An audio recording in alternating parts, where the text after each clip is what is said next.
Where does comedy come from? Life. Comedy is based on tragedy. If there is no tragedy, the smaller the better, there is no comedy. If everything goes right, nothing's funny. When you look at back at the famous lady comics or even lady actresses, they either had a nose that was too big, a mouth too big, buck teeth, no chin, funny hair, in my case. And when I first got started, I really was ugly. My nose was crooked, my teeth were crooked, and I didn't know anything about makeup, and my hair was wrong. So that all helped. You see, because number one, they pitied me. Now, when a young girl comes out and she's pretty, great figure, what's she gonna beef about? She has nothing to bitch about. And all comedy is bitch, bitch, bitch. And if she has something to talk about, it'll be about her mommy or her doggy or her teacher or her boyfriend. I mean, how deep does this go? My face wasn't really ugly, but it was dysplastic. It wasn't the girl who gets the lead in the high school play. I always got the funny role. So my nose was too long, number one. It had been broken in a car accident. And when I smiled, I had no upper lip.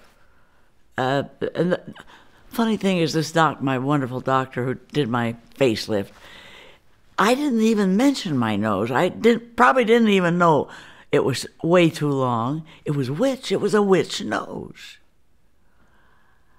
And I got, every time anyone needed a witch, I got the role. Does that tell you anything? Yes, it does. I did the Wizard of Oz and played the Wicked Witch of the West with my own nose. They were a matter of evolution, the way I looked, my look. I started out looking like the girl next door, and you don't have to pay to look at that mess. You know, you can look at that free. So I little by little got showbiz. Then I made my hair blonde and learned about makeup, and I am totally in love with fashion and have been from birth.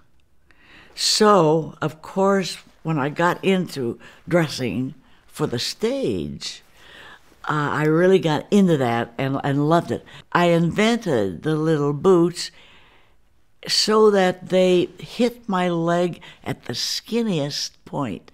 So my legs were supposed to look like toothpicks. And I always wore the gloves. All clowns wear gloves. All clowns. Mickey Mouse. And I couldn't walk on stage without those gloves. Then I was ready. It was kind of a psychic thing. And the cigarette holder?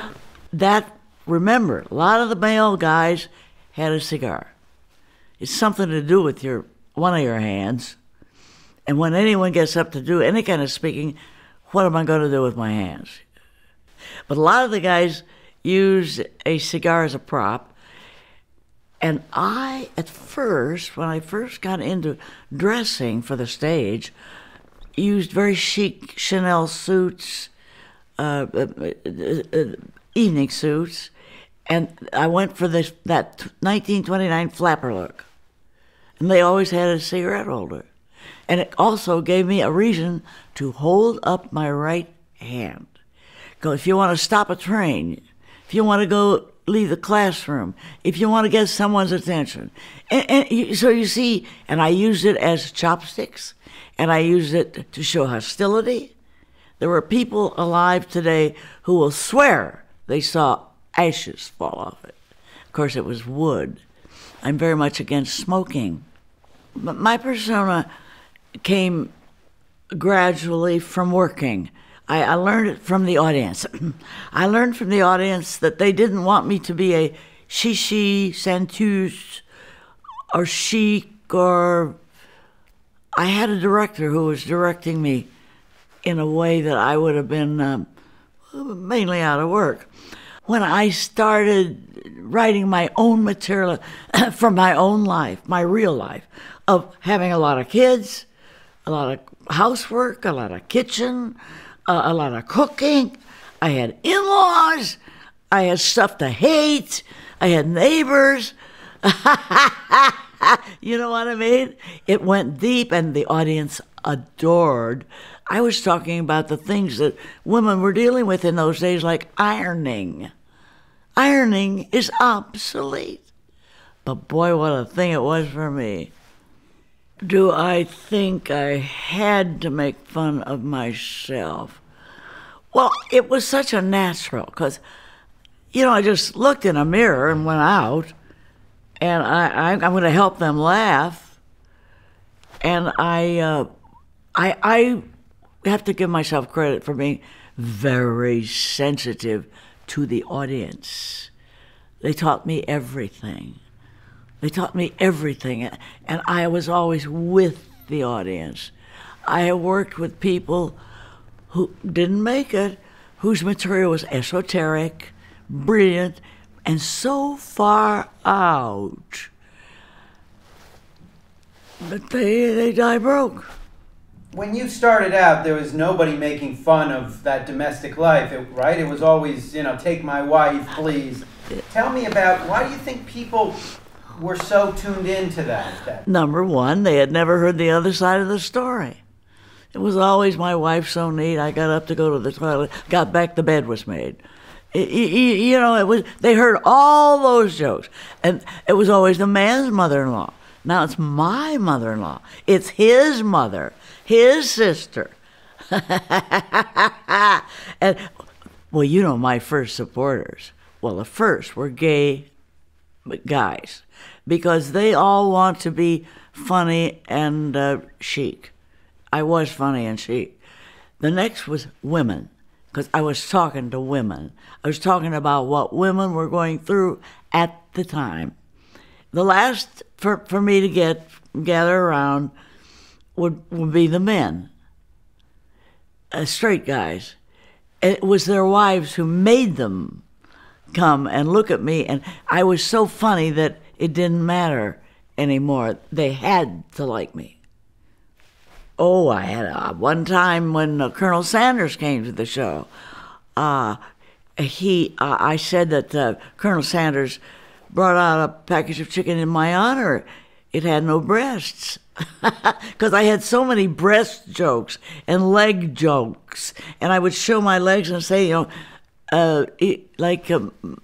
Marlene Dietrich, her legs were insured for $1 million with Lloyd's of London. And then I would show my legs and say, Allstate. These are the jokes. But you see, they're all self-depreciating, but they work. And they show your audience, look, I'm no diva. I'm one of you. We're talking to each other. We're talking about real life. I never felt anything from the men, but support. And I never ran into anything because I was a woman. Maybe they weren't sure. I was madly in love with Bob Hope. I loved all the radio shows. If they were like the Fibber McGee and Molly, I couldn't wait till they opened the closet door and everything came falling out. But Robert had seen me on Jack Paar Tonight Show and was interested. And I was playing a terrible place in Washington, D.C., and he was there, as he said, to visit his money. And he was sitting around with some of his old buddies, and he got them all together and made them come and look at me because he wanted to see me live. And I was in a place I shouldn't have been because they were all salesmen and hookers. And my material was about housewifing, ironing, babies, mother-in-law. Well, of course I bombed. He saw me bomb. But got to give old Robert credit. He saw a professional doing a professional act, good material, and realized what was wrong. No way I could make it with this group. And so he met me bombing, and I tried to sneak out, and he jumped up and came over and told me that I was great. That was my turning point.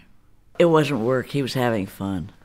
He was crazy. He loved working with Bing Crosby, and he loved working with him. Any time he did a movie or a special, it was just, honest to God, fun.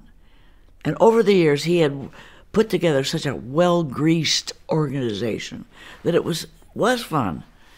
It was all just went. It worked. His nickname was Rapid Robert because everything was fast, do it once. He liked to get it in one take, and it was with him. It was an art, and it was mathematics. Everything was set up, payoff. Well, the shortest distance between two laughs is a one-liner. The worst thing in the world the amateurs do is elongate. They'll take a perfectly good short joke and make it into a book. You know why? They get the attention, because it's etiquette. If someone starts a joke, you've all got to listen. They're not used to that. So oh my, that's why they keep making it longer, because they're enjoying total attention. But they get a bigger laugh if they just get on with it and get to the punchline.